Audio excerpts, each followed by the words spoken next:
Hello, everyone.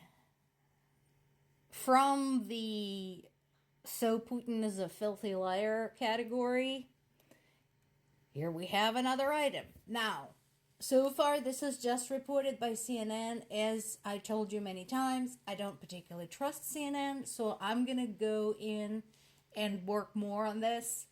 Chances are I'm going to probably find something about this on the Ukrainian side from the Ukrainian sources. So stay put. But it doesn't surprise me. This is one of those things where, yep, that is plausible. Why does it sound plausible? First of all, because of the existing evidence we already have about hoodwinking of foreign nationals to join the Russian army and then sending them completely unawares to Ukraine. So, in light of prior evidence confirmed by other sources, this seems very likely.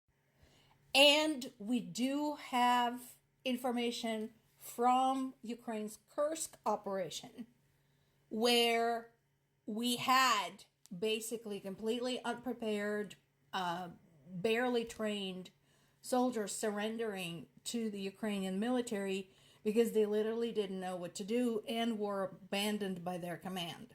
So, like I said, we'll work on this. I also need to check and see how logistics is working out for all the POWs that are starting to come in from the Kursk region. So, more to come on this subject.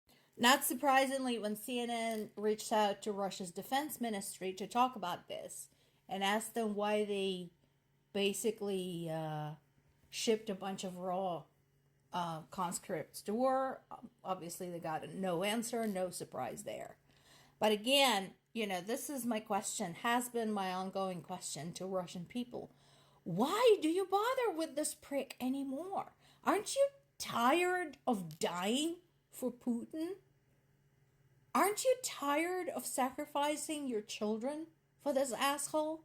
I really want to know.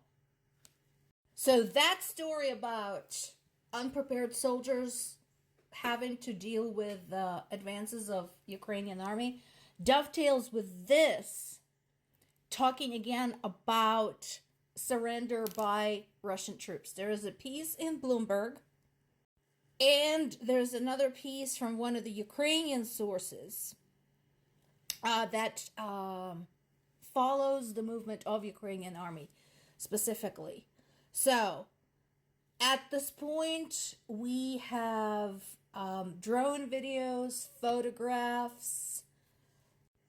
The particular one that they're referring to shows 60s soldiers surrendered, but at this point, we don't know the exact numbers. And we're probably not going to go until they're all processed. And this goes back to what we said before. The war is the kind of situation where information changes every single hour. And this particular thing changes too. We did have some additional photographs from the ground. So this is POWs of the 488th Motor Rifle Division. And the photographs are time-stamped August 14th. So this is 2 days ago.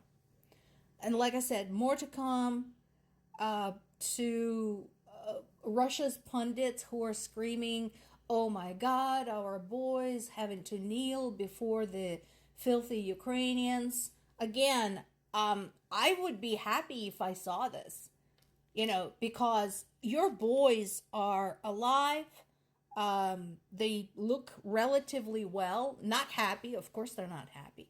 Their arms and legs are all attached. They're capable of walking on their own, so what is your problem? Trust me, Russians and Ukrainians are very different people in terms of how they deal with POWs. Your boys are going to be fed, clothed, they're going to get a hot shower, they're going to get a cold home, they'll be fine. We do have updates from Zelensky and from Ukraine's government, from military high command, talking about the control of the Russian town of Suja. And the photographs from Suja show no protests, no attempts by Russian citizens to defend their land.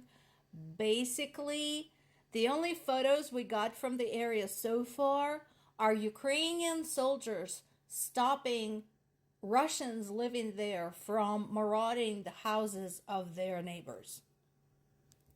That, by the way, that bit was one of the reasons they hurried up and set up a command center in the Kursk region. It's exactly to prevent that sort of thing. The marauding, the fights, the drinking, all of the things that tend to escalate at the times of war. So we'll see how that goes. Although, if you read Russian news, I mean, if you have a strong stomach, go and try it. That is basically a very common Russian lifestyle in some areas. Marauding, theft, drinking, and fighting. There's additional information from Reuters, but again, remember, when we're talking about square miles, the distances, and the areas, all of that, that tends to change. And this is interesting. So we talked about what could be the possible purpose of the Kursk operation. It talked about how there's probably more than one purpose, right? Which makes sense. But this is another one. So they're talking about setting up a buffer zone, which actually makes sense because these border regions, as we said before, have been widely used as a platform for Russian military to shoot into Ukraine, to launch planes into Ukraine, to stage army supplies, etc., etc. So this actually makes sense. Unfortunately, of course, Russia is still pushing in the east of Ukraine. The town they're talking about is Pokrovsk. This is in the east, in the Donetsk region. The authorities there are urging people to just up and leave, don't burden yourself with absolutely everything you own. Just get out. Grab your kids, grab your cats and dogs, go. Sound advice because, again, unlike Ukrainian troops, Russians are not going to bother whether they're shooting at civilians or not. And again, Russian army at this point has a history of brutalizing Ukrainian civilians. So, sound advice there. Thank you, Guardian. Today, Guardian gets a really good map. And so now there's Suja, the yellow little area there at the top. And you can see, it's not particularly big compared to the area where Russian troops are. But nevertheless, they are terrified of that little yellow spot right there and what it might mean. This is U.S. Department of Defense site talking about the dialogue between Ukraine and the U.S. discussing the latest movements. And there should be. U.S., Germany, UK, all should be basically talking to Ukraine since they are the primary allies and the primary suppliers of aid to Ukraine, as well as nearby countries such as, for example, Poland, Romania, the Baltic states. They are right there up close and personal. They have front row seats to the war. So it makes sense for them to have an ongoing conversation. There is the discussion of the effectiveness of training that Ukrainian soldiers have been through. That has been helpful. And then there is this. This war could end in a day if Russian President Vladimir Putin would withdraw his troops. Ain't that the truth?